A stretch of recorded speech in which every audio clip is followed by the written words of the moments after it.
கர்த்தருடைய பரிசுத்த நாமத்திற்கு மகிமை உண்டாவதாக. இந்த நாளிலும் கூட நாம் தியானத்துக்காக எடுத்துக்கொள்ளப்பட்ட வேத வசனம் 2 நாளாகமம் 14ஆம் அதிகாரம் 11வது வசனம். ஆசா தன் தேவனாகிய கர்த்தரை நோக்கி கூப்பிட்டு, கர்த்தாவே, பலமுள்ளவனுக்காகிலும் பலனற்றவனுக்காகிலும் உதவி செய்வது உமக்கு லேசான காரியம். எங்கள் தேவனாகிய கர்த்தாவே, எங்களுக்கு துணை நில்லும். உம்மை சார்ந்து உம்முடைய நாமத்தில் ஏராளமான இந்த கூட்டத்துக்கு எதிராக வந்தோம். கர்த்தாவே, நீர் எங்கள் தேவன், மனுஷன் உம்மை மேற்கொள்ள விடாதையும் என்றார். அப்பொழுது கர்த்தர் அந்த எத்தியோப்பியரை ஆசாவுக்கும் யூதாவுக்கும் முன்பாக முறியடித்ததினால் எத்தியோப்பியர் ஓடி போனார்கள். அல்லேலூயா. இந்த 2 நாளாகும் 14ஆம் அதிகாரத்திலே ஆசா ராஜாவை குறித்து சொல்லப்பட்டிருக்கிறது. அபியா ராஜாவுடைய மகனாக ஆசா ராஜா இருக்கிறார். இந்த ஆசா ராஜாவை குறித்து வேதம் சொல்லுகிறது,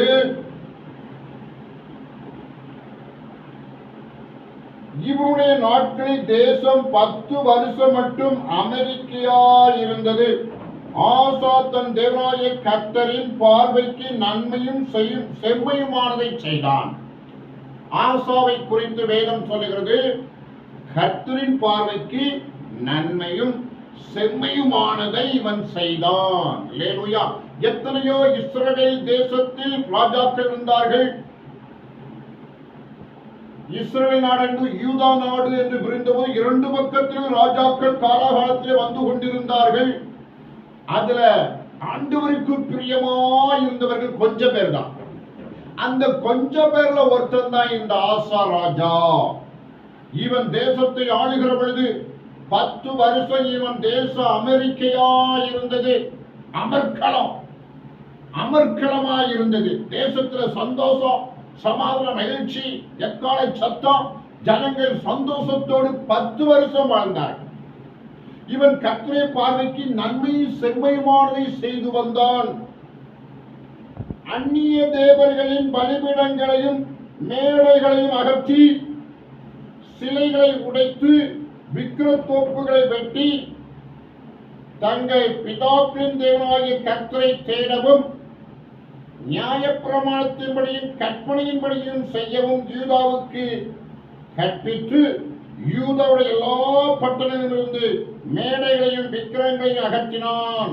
அவருக்கு முன்பாக ராஜ்யம் அமெரிக்கையாயிருந்தது. அல்லேலூயா.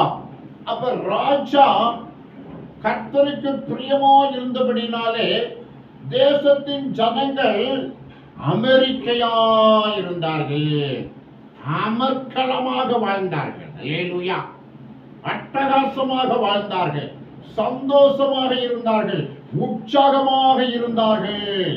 ஏனென்று சொன்னால் ஆசா ராஜா கர்த்தருக்கு பிரியமான காரியங்களை செய்தான். அல்லேலூயா. அவன் விக்கிரகங்களையும் சிலைகளையும் அகற்றிவிட்டான். தோப்பு விக்கிரகங்களை வெட்டி, ஒரு பெரிய மரம் இருக்கும், அந்த மரத்துக்குள்ள விக்கிரம் இருக்கும், அப்படிப்பட்ட தோப்புகள் எல்லாம் வெட்டி போட்டான். இந்த நாட்கள் நம்ம தேசத்துல நிறைய தோப்பு விக்கிரகங்கள் இருக்கிறது. கர்த்தருக்கு ஸ்தோத்திரம். அப்ப நியாயப்பிரமாணத்தின்படி கற்பனைப்படி செய்யவும் யூதாவுக்கு கற்பித்து, நியாயப்பிரமாணம் கற்பனை வேதத்துல இருக்கு.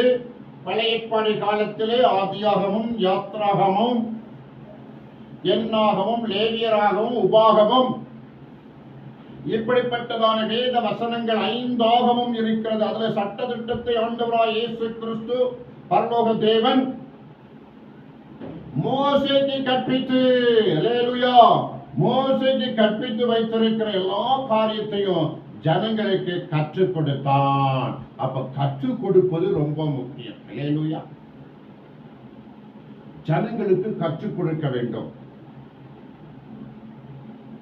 அப்ப கர்த்தருடைய பிள்ளைகள், கிறிஸ்தவர்கள் அனைவரும்,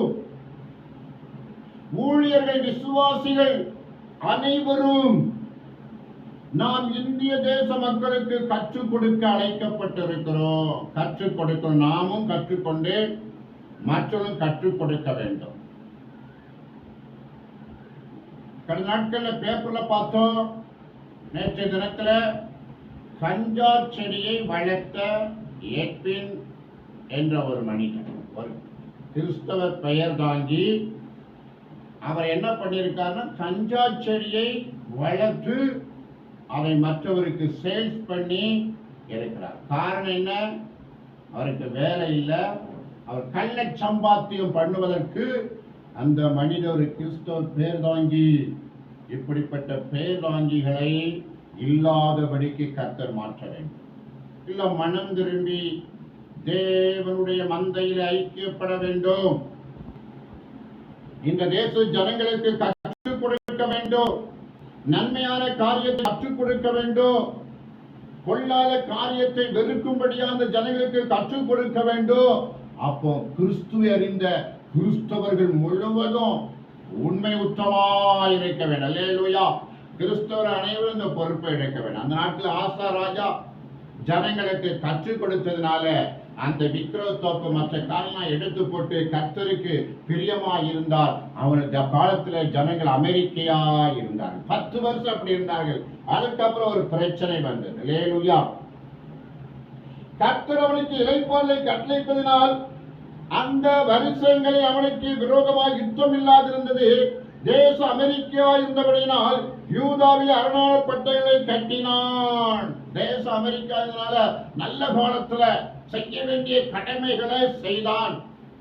அதாவது இளைப்பாறுகிற காலத்துல சும்மா இருக்கக்கூடாது. சமாதானமான காலத்துல என்ன செய்யணும்னா நாம பாதுகாப்பாய் வாழ்வதற்குரிய காரியத்தை செய்ய வேண்டும். அரணான பட்டணங்களை கட்டினான். யூதாவிலே யுத்தம் நடக்கிற பொழுது அந்நியர்கள் வந்து அதை சூறையாடாதபடிக்கு அரணான பட்டணங்கள், அரண் உள்ள பட்டணம், பாதுகாப்பான பட்டணங்கள்லாம் ஏற்படுத்தி அப்படி யூதாவை பத்திரப்படுத்தி வைத்தான் இந்த ஆசா ராஜா. நம்முடைய நாட்களிலும் கூட கர்த்தர் நமக்கு சமாதானத்தை கொடுத்திருக்கிறார், சந்தோஷத்தை கொடுத்திருக்கிறார், மகிழ்ச்சியை கொடுத்திருக்கிறார் என்று நம்ம எல்லையெல்லாம் பாதுகாப்பற்றதா இருக்க விடக்கூடாது.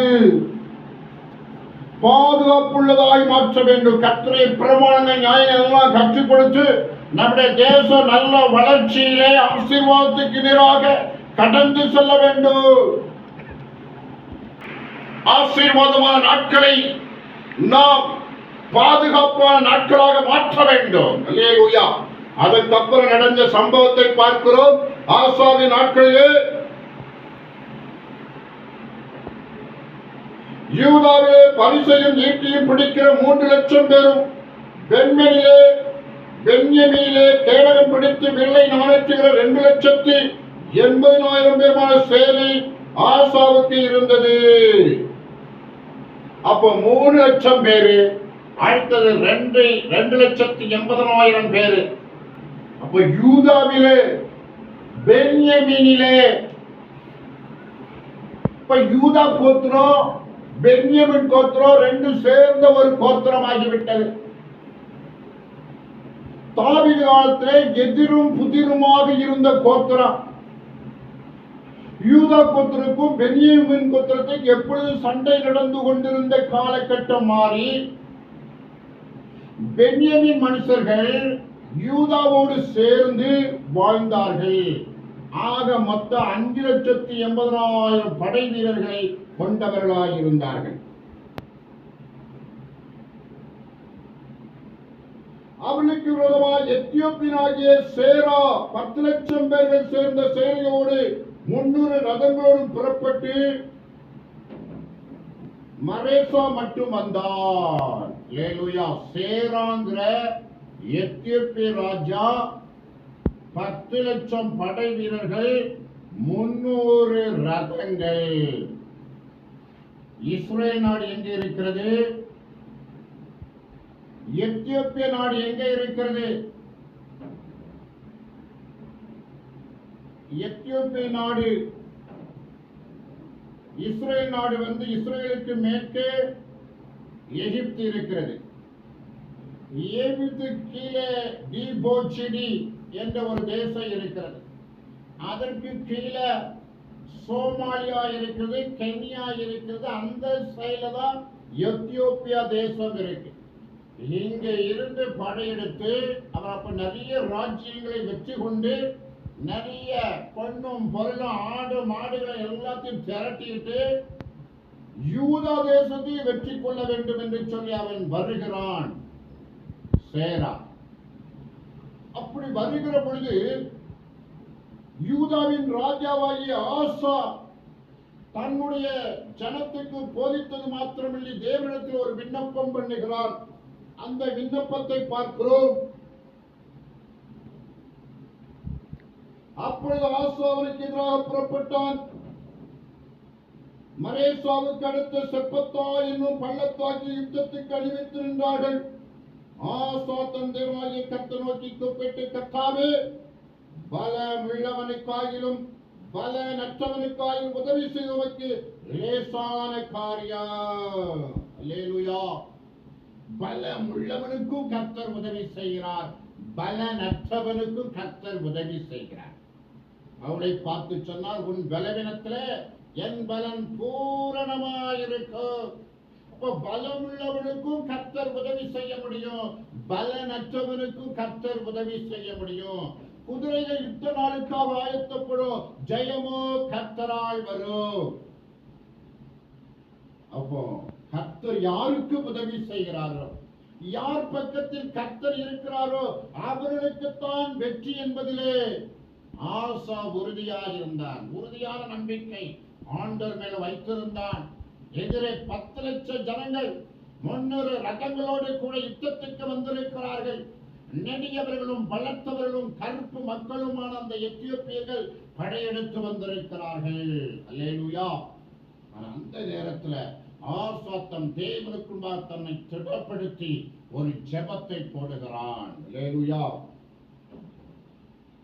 எங்கள் தேவனாகிய கர்த்தாவே, எங்களுக்கு துணையிலும் உம்மை சார்ந்து உம்முடைய நாமத்தில் ஏராளமான கூட்டத்துக்கு எதிராக வந்தோம். எங்கள் தேவனாகிய கர்த்தாவே, எங்களுக்கு துணை நில்லும், உம்மை சார்ந்து இந்த ஏராளமான கூட்டத்திற்கு எதிராக நாம் வந்திருக்கிறோம். நாங்கள் யுத்தத்துக்கு வந்துவிட்டோம், அடுத்தது யுத்தம்தான். இந்த நேரத்தில் ஆண்டவரே, எங்களுக்கு துணையா நில்லும். உம்மை நம்பி நாங்கள் இந்த ஏராளமான படைகளுக்கு எதிராக வந்திருக்கிறோம். அங்க 10 லட்சம் பேர் இருக்கிறார்கள், நாங்க 5,80,000 பேர் தான். ஆனால் நீர் எங்களுக்கு உதவி செய்ய வேண்டும் என்று ஜெபித்தான். மேலும் சொல்லப்பட்டிருக்கிறது, கர்த்தாவே, நீர் எங்கள் தேவன், மனுஷன் உம்மை மேற்கொள்ள விடாதையும் என்றார். அல்லேலூயா. அடுத்ததாக ஒரு ஜெபம். ஆண்டவரே, நீர் எங்கள் தேவன், மனுஷன் எங்களை மேற்கொள்ள கூடாது, உம்மை மேற்கொள்ள விடாதையும். அல்லேலூயா. மனுஷன் உம்மை மேற்கொள்ள கூடாது. அப்ப எந்த அளவுக்கு ஒரு ஆழமான ஒரு நம்பிக்கை ஆண்டவர் பேரிலே ஆசா ராஜா வைத்திருந்தான். இந்த மனுஷன் உம்மை எங்களை மேற்கொண்டால் அது உம்மை மேற்கொள்வதாக அர்த்தம் என்று அர்த்தப்பட அவன் பேசுகிறதை ஜெபிக்கிறதை பார்க்கிறேன். அல்லேலூயா. ஒருவேளை சவுல் ஆண்டவருடைய பிள்ளைகளுக்கு விரோதமாய் மூர்க்கம் கொண்டு அவரை கொலை செய்யவும் சிறை அடைக்கவும் நினிவே பட்டணத்துக்கு கடந்து போனான் என்று பார்க்கிறோம். தர்சு பட்டணத்துக்கு கடந்து போனான் என்று சொல்லி பார்க்கிறோம். அல்லேலூயா. Praise the lord. ஆண்டவர் வழியிலே சந்தித்தார். ஆண்டவரை பார்த்த மாத்திரம் அவன் கீழே விழுந்தான். சவுலே, சவுலே, ஏன் என்னை துன்பப்படுத்துகிறாய் என்று ஆண்டவர் கேட்டார். அல்லேலூயா. அப்போ கர்த்தருடைய பிள்ளைகளை துன்பப்படுத்தினால் அது கர்த்தரை துன்பப்படுத்துவதற்கு சமம். இங்கே அப்படிதான் ஆசராஜா ஜெபிக்கிறான். அது மனுஷன் உம்மை மேற்கொள்ள விடாதையும். அப்போ ஆசா ராஜா ஆண்டவரை அவன் மேற்கொண்டு ஏனென்றால் எங்களை மேற்கொண்டால் உண்மை மேற்கொண்டது போல அது ஆண்டவர் ஒத்துக்கொண்டார். அல்லேலூயா. ஆமா, கர்த்தர் ஆசராஜாவோடு இருந்து யுத்தத்தில் அவருக்கு ஜெயம் கொடுத்தார். இங்க நடக்கிற சம்பவத்தை பார்க்கிறோம். அப்பொழுது கர்த்தர் அந்த எத்தியோப்பியரை ஆசாவுக்கு யூதாவுக்கு முன்பாக முறியடித்ததினால் எத்தியோப்பியர் ஓடி போனார்கள். இந்த 5,80,000 பேர் சேர்ந்து அவர்களை முறியடித்தார்கள். எத்தியோப்பியர் 10 லட்சம் பேரும் ரதங்களோடு கூட ஓடி போனார்கள். ஓட ஓட விரட்டினார்கள். கர்த்தருக்கு ஸ்தோத்திரம். Price the Lord. வேதம் சொல்லுகிறது, கேடகம் பிடித்து வில்லை நாணேற்றுகிற பென்யமீனர்கள் கேடகம் பிடிக்கக்கூடியவர்கள், வில்லை நாணேற்றக்கூடியவர்கள், வில்லாலை அந்த அளவுக்கு திறமை வாய்ந்தவர்கள். அல்லேலூயா. இப்ப வில்வித்தையிலே பென்யமீனர்கள் திறமை வாய்ந்தவர்கள். ஒரு நாளிலே தாவீது யூத மக்களுக்கும் வில்லை ஏய கற்றுக் கொடுக்க வேண்டும் என்று சொல்லி ஒரு கட்டளை பிறப்பித்ததாக வேதத்தில் பார்க்கிறோம். அல்லேலூயா. அப்ப வில்லு வருகிற தூரத்தில் அவர்களை வீழ்த்தி விடும். அந்த அளவுக்கு வில்லை எய்யக்கூடியவர்கள். கர்த்தருக்கு ஸ்தோத்திரம். Price the Lord. அவருடைய ஆசாவும் அவனோடு இந்த ஜனங்களும் கேரார் மட்டும் துரத்தினார்கள். எத்தியோப்பியர் திரும்ப பலம் கொள்ளாதபடிக்கு முறிந்து விழுந்தார்கள். கர்த்தருக்கு அவருடைய சேனைக்கு முன்பாக நொறுங்கி போனார்கள். அவர்கள் மீதியாக கொள்ளையடித்து கேராரின் சுற்று பட்டணங்களெல்லாம் முறியடித்தார்கள். கர்த்தரால் அவர்களுக்கு பயங்கரம் உண்டாயிற்று. அந்த பட்டணங்கள் எல்லாம் கொள்ளையிட்டார்கள். அவைகளில் கொள்ளை மீதியாய் அகப்பட்டது. அல்லேலூயா. மிகுதியான கொள்ளை. அவர்கள் எத்தியோப்பியர் கொள்ளையடித்துக் கொண்டு வந்தது, அவர்கள் வைத்திருந்தது எல்லாமே இப்போ ஆசா ராஜாவுக்கு அகப்பட்டது. ஒட்டகங்கள், ஆடு மாடுகள் எல்லாவற்றையும் ஓட்டி கொண்டு வந்தார்கள். ஒரு பெரிய ஆசீர்வாதம். யுத்தத்தில் வெற்றியை கர்த்தர் கொடுத்தார். பெரிய ஆசீர்வாதத்தையும் கர்த்தர் கொடுத்தார். அல்லேலூயா. அப்ப ஆசா கர்த்தரை தேடின பொழுது, கர்த்தருக்கு பிரியமான காரியத்தை செய்த பொழுது, பழைய ஏற்பாட்டின்படி நியாய பிரமாணத்தையும் வேத வசனங்களையும் வேத வசனத்தின்படி கர்த்தர் ஒருவரே தேவன், என்னை என்று உனக்கு வேறு தேவன் உண்டாயிருக்க வேண்டும் அந்த கட்டளையை அவர் கடைபிடிக்கத்தக்கதாக அந்நியர்கள் தேசத்தை விட்டு அகற்றினபடினாலே, கர்த்தரை மாத்திரம் அவர்கள் வணங்கினபடினாலே கர்த்தர் அவர்களோடு இருந்து பெரிய வெற்றியை கொடுத்தார். அல்லேலூயா. என்று உங்களுக்கு எனக்கு வெற்றியை கொடுக்க தேவன் வல்லவராய் இருக்கிறார். அவருடைய வசனத்தையும் அவரையும் கர்த்தாய் தேட வேண்டும். அல்லேலூயா. கர்த்தரை தேட வேண்டும். கர்த்தரை வசனத்தை தேட, அதை கடைபிடிக்க வேண்டும், அதை அபியாசப்படுத்த வேண்டும், ஆண்டவரை கனப்படுத்த வேண்டும், ஆண்டவர் சொல்லிய வகையில கனப்படுத்த வேண்டும். அந்த நாட்களில் ஆடு மாடுகளை வெட்டி பலியிட்டு பெரிய பண்டிகை கொண்டாடினார்கள். ஆனா இந்த நாட்களில் நாம கூட்டம் கூடி ஜெபம் பண்ணி கன்வென்ஷன் நடத்தி கர்த்தருக்கு பிரியமான காரியங்கள் செய்ய வேண்டும். குடும்ப ஜெபம், சபை ஜெபம், வீட்டு ஜெபம், ஊர் ஜெபம், பட்டணத்தில் பெரிய கூட்டங்களை ஏற்படுத்தி அப்படி ஜெபம், இப்படி கர்த்தரை மகிமைப்படுத்துகிற பொழுது கர்த்தர் நம்மை ஆசீர்வதிக்க வல்லவராய் இருக்கிறார். திரளான ஜனங்கள் அல்ல, அவரை அண்டிருக்கிற ஜனங்களை அவர் வெற்றியை கொடுக்கிறார். அல்லேலூயா. கர்த்தர் தாமே இந்த வசனத்தை ஆசீர்வதித்து தருவாராக. ஆமென், ஆமென்.